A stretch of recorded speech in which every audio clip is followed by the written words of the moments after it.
اخوان السلام عليكم، ونتمنى كلشي يكون بخير وعلى خير.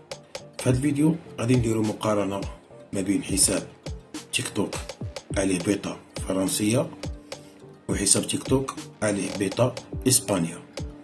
غنشوفو الشرح من خلال الفيديو التوضيحي ونكملو الفيديو بعد ذلك. المهم غنشوفو هنايا شروط البيتا في اسبانيا. هذا حساب اسباني عليه تقريبا 12000 متابع، تقريبا 11900. غنمشيو ثلاثه الشرطات اللي الفوق، غنمشيو للاعدادات والخصوصيه باش نتاكدوا من ان الحساب اسباني. غنمشيو للحساب،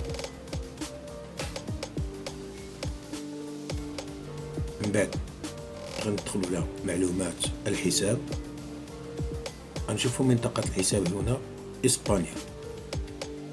استسمح انني غطيت البريد الالكتروني والهاتف، امور شخصيه. المهم غنرجعوا للصفحه الرئيسيه، نمشيو لادوات المبدعين. كما كتشوفوا هنا كاين في التربح في الواجهه الثانيه كاين هدايا اللايف وهدايا فيديوهات ومركز المبدعين للاشتراك.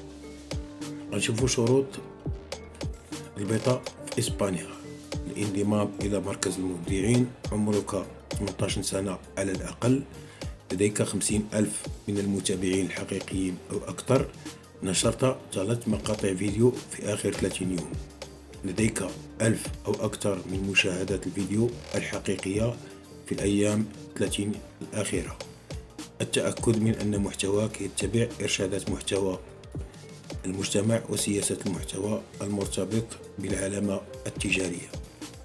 هنا كما شفنا هذه هي الشروط تاع البيتا في اسبانيا. هنا غنمشيو لشروط البيتا فرنسا. ندخل على الحساب اللي مفعل عليه البيتا فرنسا كما درنا في الحساب الاول. غنمشيو للاعدادات الخصوصيه الحساب، ثم معلومات الحساب، من بعد كنشوفوا منطقه الحساب فرنسا. غنرجعوا للصفحه الرئيسيه تاع الحساب كما هكا. غنمشيو ثلاثه الشرطات، غنديروا ادوات المبدعين. هنا كما كتشوفوا فعندنا برنامج مكافآت المبدعين ومركز المبدعين. غنشوفوا الشروط نتاع برنامج مكافآت المبدعين، ومن بعد نشوفوا مركز المبدعين. برنامج مكافآت المبدعين غنشوفوا بالشروط: الانضمام ينبغي لك ما يلي: عمرك 18 سنة على الأقل، أن يكون لديك 10,000 من المتابعين على الأقل، تقريبا كاينة تما 3572، أن يكون لديك 100,000 مشاهدات على الفيديو خلال آخر 30 يوم. يعني خصك تحقق هاد الشروط باش تستافد من برنامج مكافآت المبدعين. من بعد مركز المبدعين تدخل التحقق من التأهل.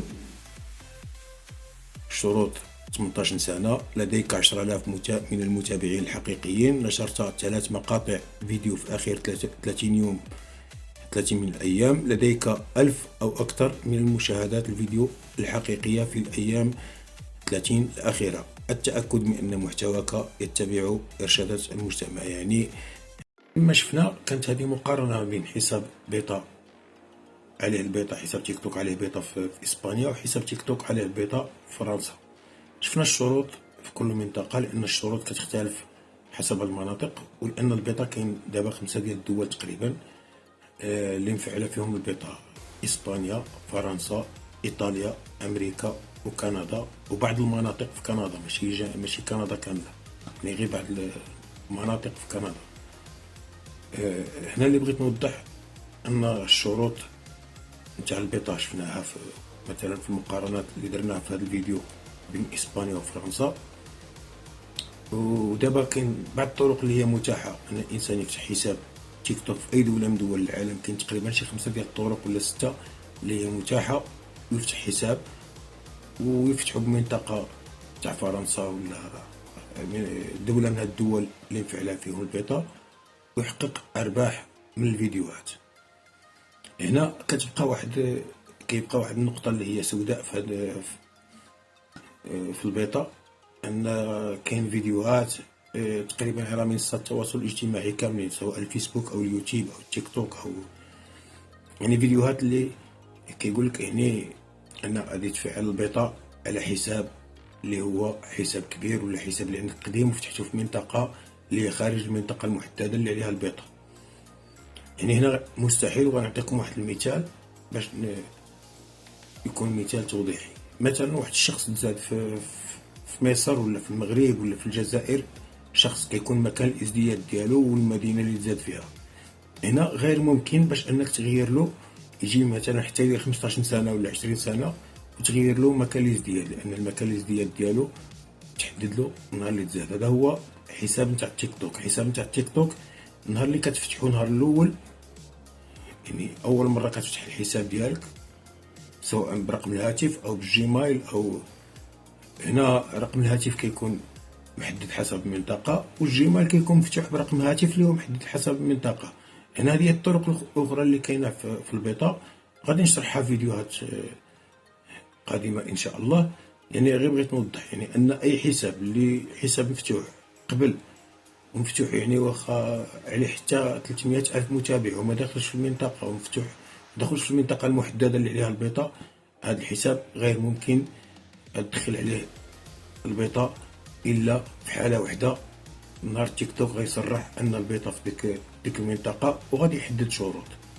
وتحياتي للجميع، نتمنى الفيديو يكون فيه استفادة، ونتمنى يكونوا تعليقات، حتى الانتقادات كنتقبلهم، لكن تكون انتقادات بناءة. وتحياتي للجميع.